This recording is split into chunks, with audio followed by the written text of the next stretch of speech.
할렐루야. 하나님의 은혜가 오늘도 함께하기를 주님의 이름으로 축복합니다.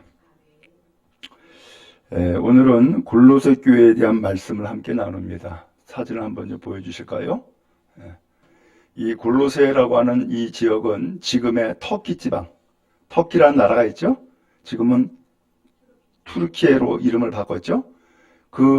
투르키의 이 나라의 남서쪽에 있는 한 도시예요. 바울이 이 지역을 전도하는데, 바울은 골로새 바로 아래 에베소가 있는데 에베소에서 전도를 했어요. 근데 이 골로새는 에바브라라고 하는 사람이 전도해 가지고서 에베소에도 교회가 생기고 그 다음에 이 골로새에도 교회가 생긴 거예요. 근데 이후에 바울이 로마 감옥에 갇혔어요. 로마 감옥에 투옥이 됐는데 이 에바브라가 교회의 문제를 놓고서는 고민하게 된 거예요. 그래서 감옥에 갇혀있는 바울을 찾아가요. 바울을 찾아가서 우리 교회의 상황이 지금 이렇습니다. 그러면서 어떻게 하면 좋을까요? 라고 상의를 한 거예요.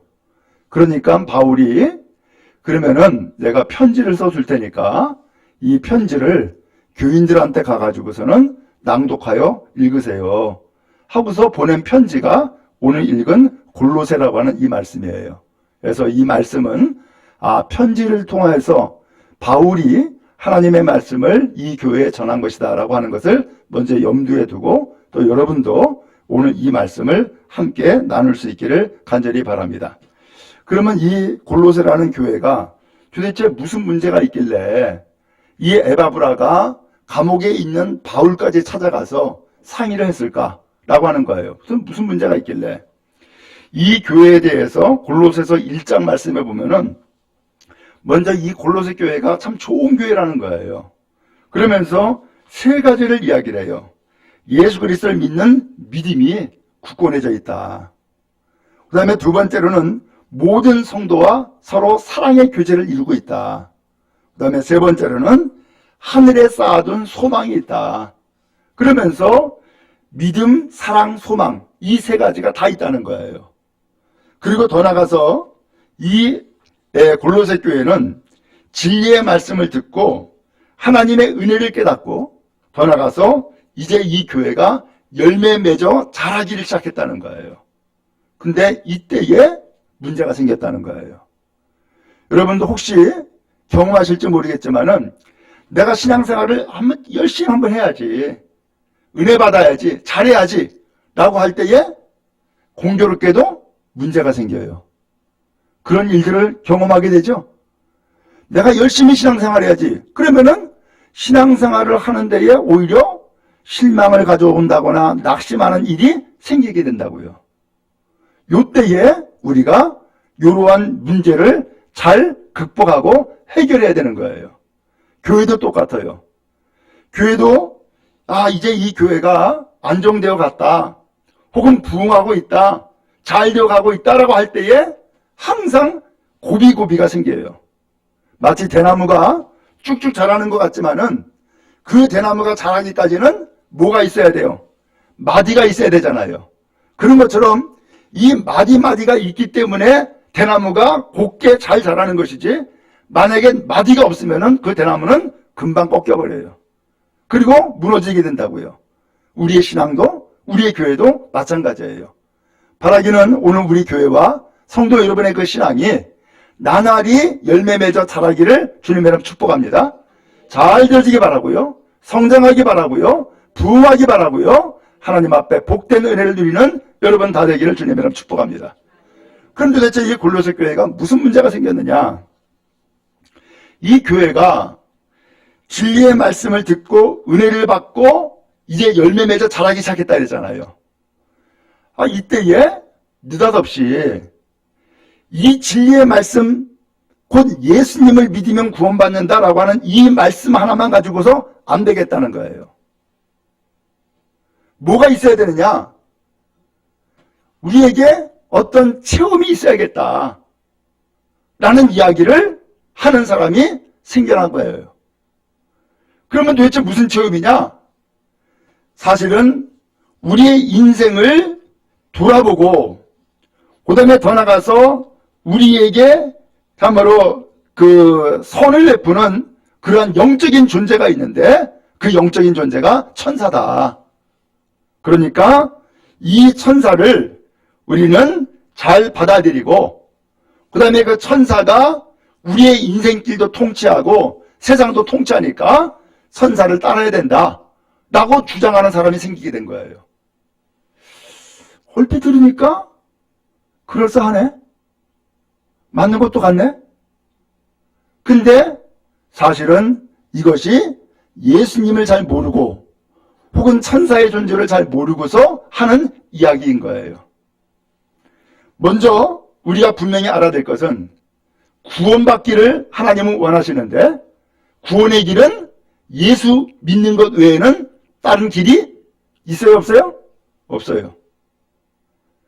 우리가 영원한 생명을 얻고 구원받는 길은 예수 믿는 길 외에는 없단 말이에요.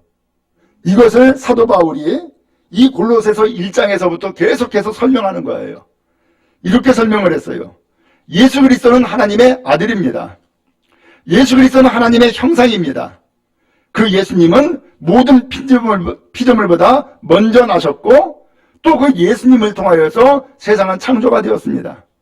더 나아가서 예수님은 교회의 머리십니다. 그가 근본입니다.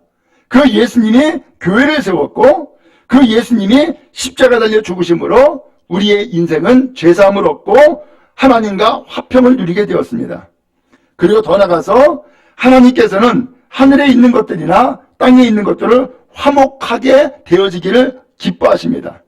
그래서 예수님은 십자가 달려 죽으심으로써 우리의 죄를 다 씻고 용서하시고 하나님과 화목한 관계를 이루게 하셨습니다. 이제 여러분들은 거룩하고 흠이 없고 책망할 것이 없는 사람으로 세워지는 것이 하나님의 뜻입니다. 그러므로 여러분 믿음에 굳게 서서 흔들리지 마십시오 라고 설교를 한 거예요.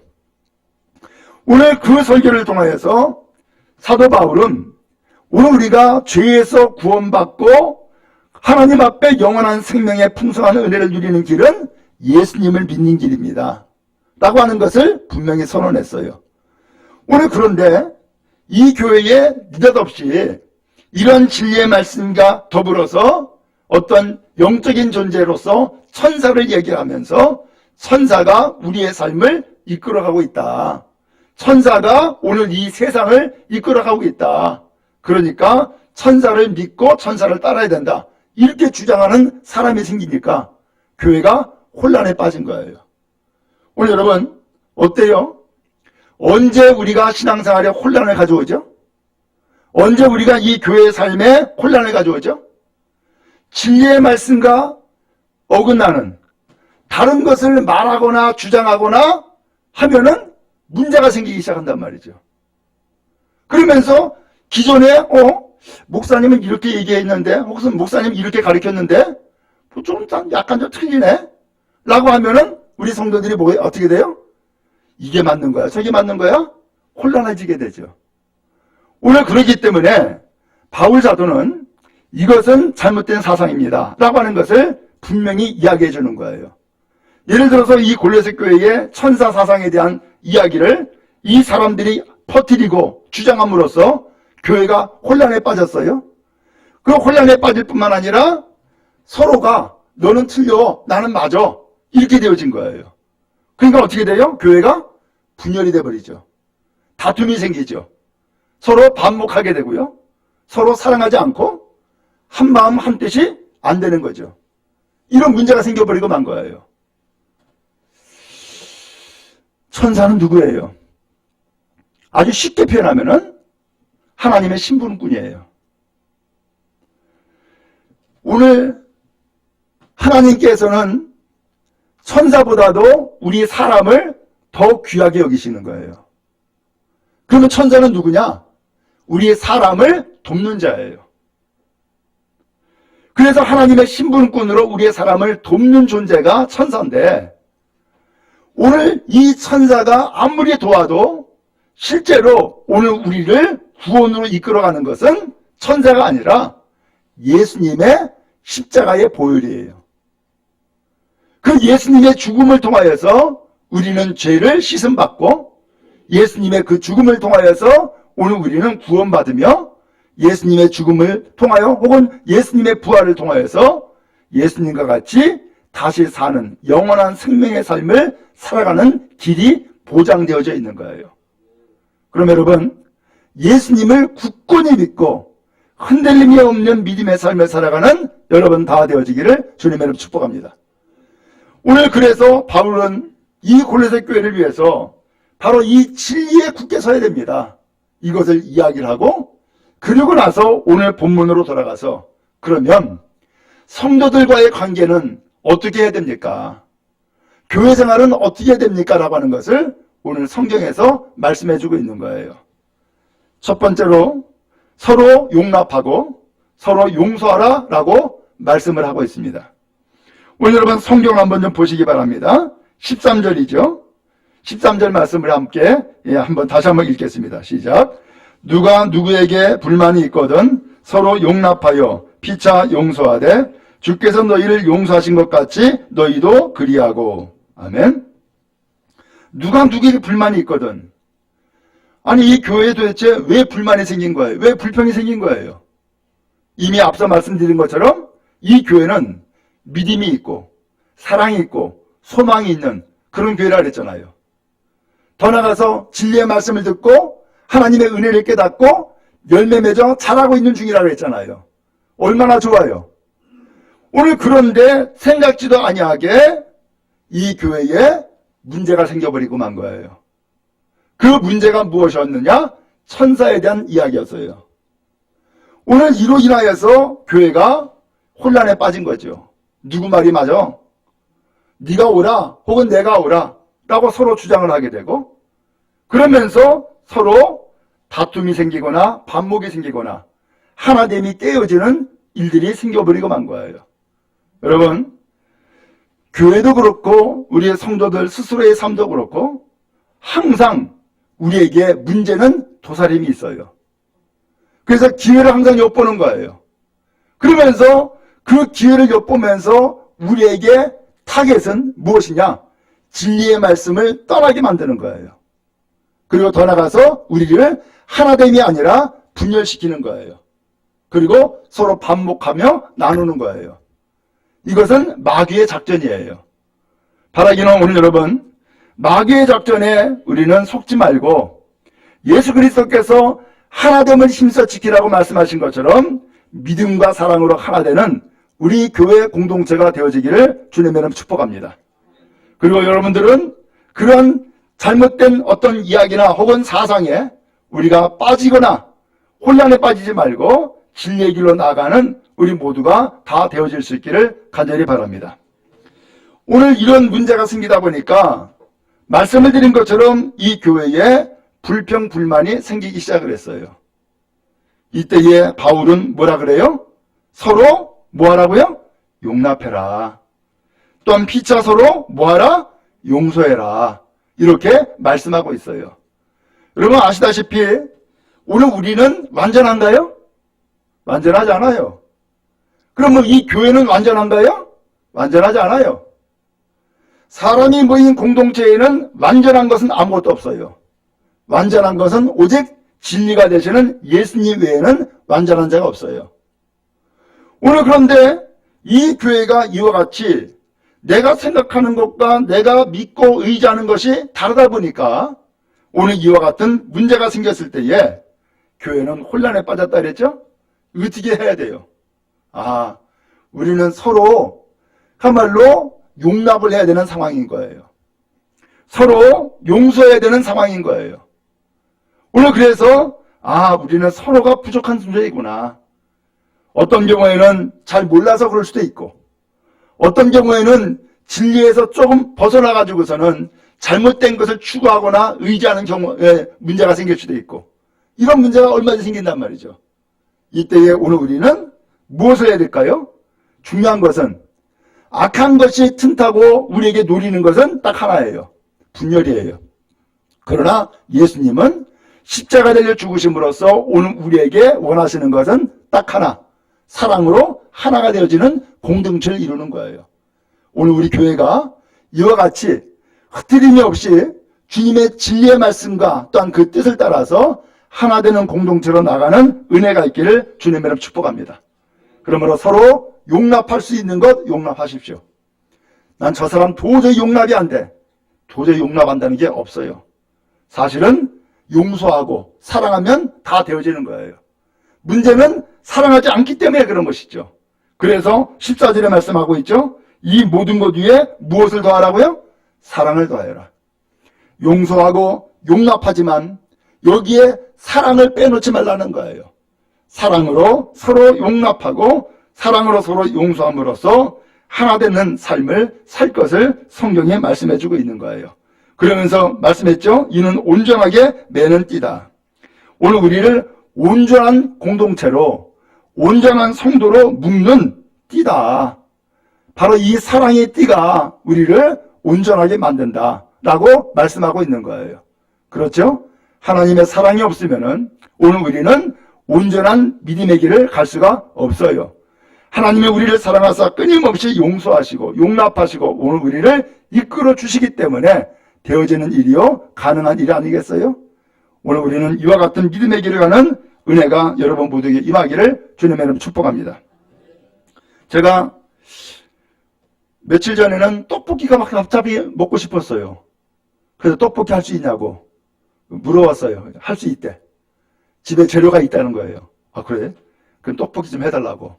떡볶이를 먹었어요. 근데 떡볶이를 먹고서는 그날 밤 잠을 자는데 내가 깨달은 것이 한 가지 있어요. 내가 떡볶이를 2번 계속해서 먹으면 그 다음에 속이 탈난다 라고 하는 것이 제 경험이에요. 왜냐하면 자극이 들어가니까는 설사라든지 속이 탈난다라는 것을 제 경험적으로 다시 한번 확인하게 된 거예요. 그러면서 이 떡볶이가 자극적이고 맛이 있고 당기는 것이 있는데 그렇다고 해서 날마다 떡볶이만 먹을 수 없잖아. 그렇잖아요? 날마다 떡볶이 먹으면 어떻게 돼요? 속 버리고 몸이 병들겠죠. 제가 어제 TV를 봤는데 우연히 건강 프로그램이 나왔어요. 3사람이 등장을 하는데 이 3사람이 병원의 진료를 받기 이전과 병원의 진료를 받고 난 이후의 삶이 어떻게 달라졌는지를 설명하는 그런 프로그램이었어요. 3사람이 나왔는데 한 사람은 날마다 술을 먹는 사람이에요. 술로 그 양식을 밥을 대신하는 사람이에요. 또 한 사람은 식당을 운영하는 사람인데 이 사람은 자기를 위한 끼니를 제대로 챙기지 않는, 그래서 주어진 대로 그냥 먹고 사는 그런 사람이었어요. 또 한 사람은 편식하는 사람이야. 주로 뭘 이게 시켜다 먹고 혹은 외식을 하고 그런 사람이야. 근데 이 사람이 전부 다 어떻게 돼 있어요? 정상적인 식사를 하지 않는 삶을 살고 있는 거예요. 검사를 해보니까 다들 몸이 망가져 있거나 연약해져 있고 혹은 병들어 있는 거예요. 그래서 병원에서 그렇게 해서 진찰을 하고 그리고서는 그 사람들에게 전부 다 식단을 짜줬어요. 한 달 동안 이렇게 먹고 이렇게 생활해 보십시오 하고서는 한 달의 시간을 주고서는 식단을 다 짜줬어요. 근데 식단을 보니까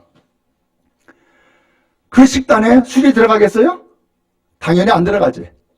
술 빼고 그 다음에 인스턴트 식품 다 빼고 그 다음에 시켜 먹는 외식 다 빼고 집에서 그리고서는 고루고루 이 사람에게 필요한 영양소가 무엇인지 고루고루 식단을 짜가지고서는 그렇게 해서 한 달 동안 이렇게 먹어보라고 그렇게 시킨 거예요. 이 사람은 날마다 끼니 때마다 식단을 차려놓고 사진 찍어서 병원 그 의사에게 보내는 거예요. 오늘 이렇게 먹었습니다. 이렇게 먹었습니다. 그 체크를 받는 거예요.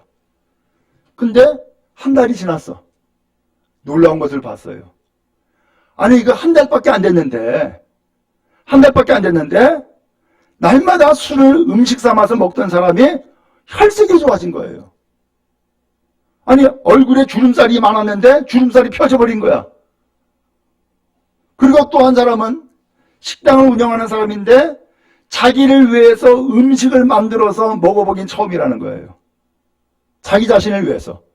다른 사람들을 위해서는 음식을 팔기 위해서 음식을 만들어서 줬지만 정작 자기 자신은 남은 음식, 그것을 대충 끼니 때우고서 말았는데, 그리고서는 부족한 것은 이것저것 간식으로 다 채웠는데 막상 이제 자기의 몸 건강을 위해서 자기가 스스로 음식을 만들고 그렇게 음식을 차려 먹긴 처음이라는 거예요. 그런데 그 사람이 그렇게 먹고 난 다음에 역시 마찬가지로 몸이 회복되어진 거예요. 활기차게 되었고요. 피곤하지가 않고요. 그 다음에 건강한 일을 할 수 있게 되었다는 거예요. 또 한 사람. 이 사람은 외식을 하고 주로 시켜 먹는 일을 많이 했다고 그랬죠? 식단을 짜줬지만 식단을 잘 지키질 않았어요. 역시 그야말로 시켜 먹는 것이 편하니까 시켜 먹고 막 그랬어요. 이 사람은 효과를 그다지 보지 못한 거예요. 이 결과를 보면서 제가 이게 생각한 거예요. 우리 성도들도 신앙생활 하는데 무엇을 추구할까? 오늘 그것은 목회자와 혹은 성도들이 추구하는 바가 다를 수가 있어요. 목회자는 마치 부모와 같아. 가정주부와 같단 말이죠. 그렇기 때문에 성도들에게 어떤 음식을 제공할까요? 건강한 음식. 그리고 오늘 병을 치료하고 활기찬 삶을 살아갈 수 있는 길들. 그러면서 목회자는 마치 부모와 같은 심정으로 목회를 하고 한단 말이에요. 그런데 자녀들, 우리 성도들은 어때요? 엄마가 차려주는 밥 싫어. 내가 좋아하는 거 먹을 거야. 그래서 아이들 같은 경우는 아이스크림을 좋아하는 아이는 밥 먹기 전에 꼭 아이스크림을 먼저 찾는 거야. 그럼 건강하게 돼요? 안 되죠. 제가 떡볶이 이야기했지만은 마찬가지죠. 오늘 여러분 각자 받은 은혜가 있어요. 혹은 각자 추구하는 사상이 있어요. 생각이 있어요. 그런데 그것이 다 올바르거나 복된 것은 아닐 수가 있다. 라는 사실이에요. 그런 의미에서 오늘 여러분 정말로 이 사도 바울이 이 교회가 왜 이렇게 혼란에 빠졌는지, 왜 이런 문제가 생겼는지 사도 바울은 진단을 하고, 이 성도들이 진리의 말씀을 듣고 하나님 앞에 은혜를 깨닫고 이제는 열매 맺어 막 자라기 시작을 했는데 이렇게 자랄 즈음에 이런 혼란한 문제가 생겨진 것은, 이것은 진리의 길을 벗어나서 또 다른 것을 추구하는 그런 추구 때문에 이루어진 일이다라는 것을 파악한 거예요. 그래서 바른 길은 진리의 길에 굳게 서십시오. 진리의 길에 굳게 서십시오. 그리고서 그 이외에 성도와의 관계에 있어서 이러한 불평이나 불만거리는 서로 화해하고 용서하고 용납하십시오. 라고 말씀을 하고 있는 거예요. 여러분, 그런 의미에서 오늘 우리는 같은 존재이기 때문에, 서로 부족한 사람이기 때문에 용납하지 못할 것이 없어야 되고, 또 오늘 우리는 사랑하지 못할 것이 없는 아름다운 공동체로 나아가는 복된 삶을 살아갈 수 있기를 간절히 바랍니다. 그 다음에 두 번째예요. 15절에서 말씀하고 있죠. 주님의 평강이 지배하게 하라는 거예요. 여러분 15절 말씀 한번 같이 한번 읽겠습니다. 시작. 그리스도의 평강이 너희 마음을 주장하게 하라. 너희는 평강을 위하여 한 몸으로 부르심을 받았나니 너희는 또한 감사하는 자가 되라. 아멘. 오늘 이 말씀해 보니까 그리스도의 평강이 너희 마음을 주장하게 하라. 오늘 우리의 마음이 있죠. 이 마음은 감정이죠. 이 감정이 때에 따라서는 요동할 때가 있어요. 어떤 때는 막 화가 날 때도 있고, 어떤 때는 막 기뻐가지고서 눈물이 날 때도 있고. 그렇죠? 이 감정은 수시로 달라져요. 수시로 변화가 돼요. 그러면 오늘 우리의 감정이 이와 같이 기복이 오르락 내리락 하면은 좋아요, 나빠요? 별로 좋은 것이 아니죠. 우리의 감정은 그렇게 기복이 심하면은 그게 좋은 것이 아니에요. 이것을 옛날 사람들은 변덕이 심하다 이렇게도 표현을 했어요. 그러면 이 감정을 어떻게 해야 되느냐? 오늘 사도 바울은 이야기를 하는 거예요. 오늘 여러분들의 마음이 그리스도의 평강이 주장하는 마음이 되게 하세요 라고 이야기를 하는 거예요. 우리의 마음을 어떻게 하라고요? 예수님의 평강이 내 마음을 주장하게 하라는 거예요. 주님의 평화가 우리의 마음 가운데 있어야 합니다. 이것을 설명하고 있는 거예요. 여러분, 우리도 원하죠? 오늘 우리도 감정이 오르락 내리락 하는 거 스스로 좋아요, 나빠요? 내가 그런 일을 한다 할지라도 나 스스로도 그건 안 좋아해. 그렇죠? 나 스스로도 안 좋아해. 그러면 내 마음이 누가 주장하는 게 좋겠어요? 오늘 내 마음을 내가 다스리려고 하기 때문에 사람들은 뭐 참선을 하느니 뭐 도를 깨닫느니 그런 얘기를 하는 거예요. 근데 그렇게 돼야 안 돼요? 안 돼요. 오늘 여러분, 우리의 마음은 누가 주관해야 되느냐? 내가 주관하는 것이 아니라 그리스도의 평화가 오늘 우리의 마음을 주관할 때에 진정한 평화가 임하게 되어질 줄을 믿습니다. 그러면 여러분, 오늘 우리의 믿음의 삶을 살아가는 데에 감정에 따라서 살지 마십시오. 감정에 따라서 치우치는 신앙의 길을 가지 아니하고 오직 주의 평화가 여러분의 마음 가운데 자리 잡고 주의 평화 때문에 오늘 우리의 삶이 평강을 누리는 은혜가 있기를 주님의 이름으로 축복합니다. 사도 바울은 계속해서 이야기합니다. 너희가 평강을 위하여 한 몸으로 뭘 받았다고요? 부르심을 받았다. 이렇게 표현을 했어요. 이건 쉽게 표현하면은 오늘 성도 여러분은 주님의 평강을 위해서 선택을 받은, 부르심을 받은 사람입니다. 소위 말하면 평화의 일꾼이 되어 주셔야 됩니다라는 얘기예요. 평화의 일꾼. 오늘 그런 의미에서 여러분 때문에 평화가 임하는 은혜가 있기를 간절히 바랍니다. 다행스럽게도 우리 교인들 참 좋은 분들이 많잖아요. 그래서 어떻게 해요? 이 사람이 말하면은 문제가 해결돼 버려. 이 사람이 말하면은 마음에 평화가 시작돼. 그리고 아무런 문제가 이루어지지 않게 돼. 오늘 그러한 사람이 좋지. 이 사람이 말하기만 하면은 문제가 생겨. 이거 곤란하잖아요. 오늘 바라기는 우리의 삶에, 우리의 마음에 주님이 함께 하신 것을 믿고 주님이 이루시는 평화가 오늘 우리의 마음을 주장하고 또한 오늘 우리는 그 마음을 가지고 부르심을 받아 평화를 누리는 또한 평화를 일궈나가는 주의 성도 다 되기를 간절히 바랍니다. 참 신기하게도요, 주님의 평화가 오늘 우리의 마음 가운데 있으면은 그 다음에 연결되는 것이 뭐예요? 감사예요, 감사. 오늘 주의 평화가 우리 마음 가운데 임하면은 그 다음에 감사가 연결된단 말이죠. 그런데 주님의 평화가 내 마음을 주장하지 아니하면은 감사가 아니라 원망하고 불평하는 마음을 갖게 되어져요. 바랍니다.